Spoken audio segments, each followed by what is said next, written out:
నమస్తే. నేను మీ కుప్ప పద్మిని. ఇన్నాళ్ళు మీ సపోర్ట్‌ని నాకందిస్తూ, మీ ప్రేమని నాకందిస్తున్న ప్రతి ఒక్కరికి కృతజ్ఞతలు. ఇప్పుడు చూడబోతున్న ఈ వీడియో కూడా ఖచ్చితంగా మీకు ఉపయోగపడుతుంది. లైక్, షేర్ అండ్ సబ్స్క్రైబ్ చేసి మీ ఇష్టాన్ని అలాగే మీ సపోర్ట్‌ని నాకందించండి. అలాగే ఈ వీడియో పట్ల మీ అభిప్రాయాన్ని కామెంట్ సెక్షన్‌లో కామెంట్ చేసి నాకు తెలియజేయండి.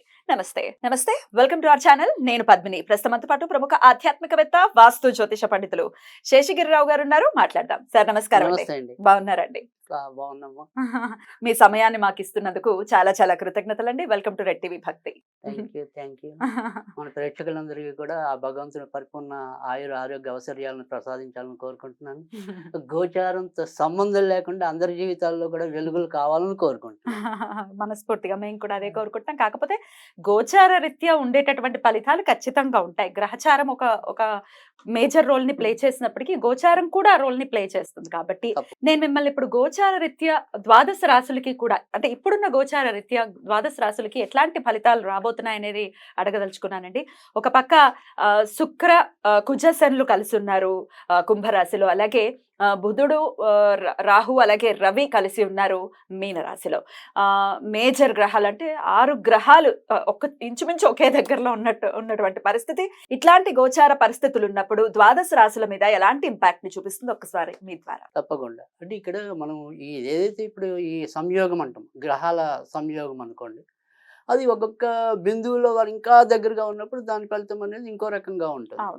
అయితే ఇక్కడ మనం మాట్లాడాల్సింది ఏంటంటే కనుక ప్రతి ఒక్కరి మీద ఒకే రకమైన ప్రభావం అనేది ఉంటుందా అనేది కొంతమందికి వస్తుంది. అంటే ఇప్పుడు సపోజ్ ఒక అశ్విని నక్షత్రంలో పుట్టిన వారు కొన్ని లక్షల మంది ఉంటారు. అవునండి. సో ఈ గోచారాన్ని ఎంత వాళ్ళకి కరెక్ట్ చేయాలి అనేది అందరం మనం నిరంతరం తప్పించే విధానం. ప్రశ్నార్థకమే అది ఎలా ఉంటుంది అనేది. సో ఇక్కడ ప్రత్యేకంగా మనం మాట్లాడుకోవాలంటే కనుక 3 విషయాలు ప్రతి రాశిలో కూడా మున్ముందు, అంటే సమీప ఒక 2-3 నెలల భవిష్యత్తు కనుక తీసుకుంటే కనుక కనీసం ఒక 3 నెలలు వివిధ కోణాల్లో ముఖ్యంగా వచ్చేప్పటికీ ఆరోగ్య సమస్యలు పెరుగుతాయి. ఒకటి ఎవరెవరికండి చెప్తా. సో ఆరోగ్య సమస్యలు అనేది పెరుగుతాయి. తర్వాత ఎవరైతే ఈ కొత్తగా గర్భం దాల్చి ఉంటారో, అంటే రీసెంట్ అనుకోండి, వాళ్ళకి కూడా ఒక్కోసారి గర్భస్రావ ప్రమాదాలు ఉంటాయి. తర్వాత రెండోది, ఎవరికైతే క్షణికావేశం ఉంటుందో ఆ షార్ట్ టెంపర్తో చేసే నేర ఘోరాల సంఖ్య పెరుగుతుంది. సో అందుకని ఖచ్చితంగా ఈ 2-3 నెలలు కూడా ఏ రాశి వారైనా ఎంతో కొంత జాగ్రత్త తీసుకోవాలి. స్ట్రెస్ఫుల్ లైఫ్ ఉంటుంది 2-3 నెలలు. 2-3 నెలలు. సో అది ఎలా ఉంటుంది అనేది ఒక్కొక్క రాశిని బట్టి చెప్దాం. తప్పకుండా. ఇక మరి మిథున రాశి వారికి ఎలా ఉండబోతోంది ఈ 2 నెలలు కూడా? మిథున రాశి వారు కూడా ఆరోగ్య విషయాలు అయితే కొద్దిగా ఎక్కువ జాగ్రత్త పడాలి. ఎందుకంటే ఆల్రెడీ ఇప్పటికే అష్టమంలో కుజుడు సంచరించడం అనేది ఉంది. తర్వాత వచ్చేప్పటికి ఏంటంటే ఆ మిథున రాశికి ఎవరైతే ఆ రాశి అధిపతి ఉన్నాడో ఆయన ఆల్రెడీ నీచంలో ఉన్నాడు.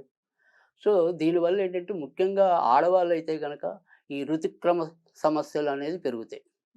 సో మగవాళ్ళకి వచ్చేప్పటికి ఏంటంటే మెయిన్ ఈ శిరస్సుకి సంబంధించిన సమస్యలు కానీ, వెన్నుపూస గుంజటం కానీ, వీటికి సంబంధించిన అనారోగ్యాలు ప్రబలటం అనేది ఉంటుంది. తర్వాత వచ్చేప్పటికి ఏంటంటే ఈ వాహనాలు నడిపే విషయంలో కూడా మరి కుజుడు అష్టమంలో ఉంటాడు కాబట్టి ఆకస్మికంగా ప్రమాదాలు జరిగే అవకాశాలు అయితే ఉంటాయి. జాగ్రత్తగా నడపాలి కనుక వాహనాలు నడిపే విషయంలో, తర్వాత వ్యక్తిగత ఆరోగ్య విషయంలో ఈ 2 జాగ్రత్తలు తీసుకుంటే మిథున రాశి వారికి కూడా ఎక్కువ శాతం మంచిగా ఉంది. ప్లస్ పాయింట్స్ ఏముంటాయి? సో ప్లస్ పాయింట్లకు వచ్చేప్పటికి ఏంటంటే ఈ ఏదైతే మనము బయట నుంచి రావాల్సిన ఏవైతే అవి గౌరవ మర్యాదలు అవ్వచ్చు, కొంతమందికి డబ్బు అవ్వచ్చు, ఏవైనా సరే అవి ఇప్పుడు లభించడానికి ఉంటాయి. సపోజ్ మనం 1 లక్ష అప్పించాం, ఆ లక్షకి లక్ష రాకపోయినప్పటికీ కూడా ఒక 50,000 40,000 కొంత మనకి ఊరటింపు రావడం అనేది అయితే ఖచ్చితంగా ఉంటుంది. తర్వాత వచ్చేప్పటికి ఏదైతే మిథున రాశి వాళ్ళు ముఖ్యంగా ఉద్యోగ క్షేత్రంలో ఉన్న వాళ్ళు ఎవరైతే ఉన్నారో వారికి మరి లాభంలో గురుడు అనేవాడు ఉండటం అనేది ఉంది. తర్వాత ఏంటంటే సహాయకారకుడు రవి కూడా లాభంలో ఉండటం అనేది ఉంది. కనుక ఏంటంటే మన దగ్గర పనిచేసే వాళ్ళ వల్ల కూడా మన సహాయ సహకారాలు సకాలంలో పొందడానికి ఉంటుంది. లేదు మన కొలీగ్స్ ఒకళ్ళొకళ్ళు సహకరించుకుంటూ పనిచేయడం అనేది ఉంటుంది.